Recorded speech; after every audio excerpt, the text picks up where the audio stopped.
Ձայնագրությունները լսել եմ, որ այդ կանանցից առնվազն մեկը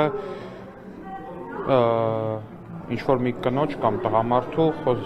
խոսում է նրան հեռուստացույց նվիրելու կամ հեռուստացույցի փոխարեն գումարը տալու մասին, ինչը բոլորդ գիտեք, որ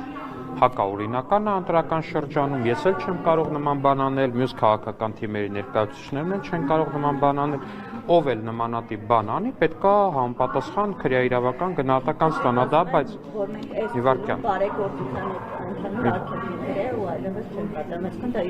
Բայց ձայնագրությունը ինչի մասին էր։ Բայց կներեք, այդ կնոջը հեռուստացույց տալու կամ հեռուստացույցի տեղը փողը տալու ձայնագրությունը ինչի մասին է, դա այդ ինչա, բայց ավարտեմ կներեք, պարոն Կիրակոսյան,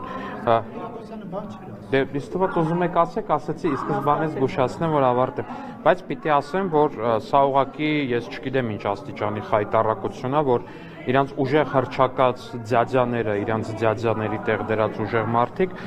մանկահասակ ու նորածին երեխա ունեցող կանանց են ներգրավում այդ ընտրատասովկայի գործերում, նրանց միջոցով են փորձում այդ կեղտոտ գործը առաջ տանել, փաստացի նրանց դարձնում են իրենց կեղտոտ խաղերի զոհը, որտեղ գիտեք, որ օրենքի համար այդ տարբերությունը շատ չկա, օրենքը տեսնում է, իրավապահ համակարգը տեսնում է օրենքի խախտում ու պարտավոր է գնա դրա հետևից, ուրիշ բան, որ այդ մարդիկ թաքնվում են նորածին երեխաներ ունեցող կանանց թիկունքում, այդ նորածին երեխաներ ունեցող կանանց են ստիպում ներգրավել նմանատիպ գործերում։ Ներողություն, հստակ եք, որ այդ հեռախոսազանգը չի եղել մինչև Հայաստանի նախագահի կողմից ընտրությունների օրը որոշելով հրամանագրի ստորագրել։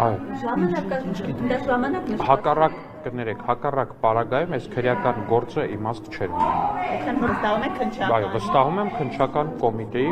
կոմպետենտության։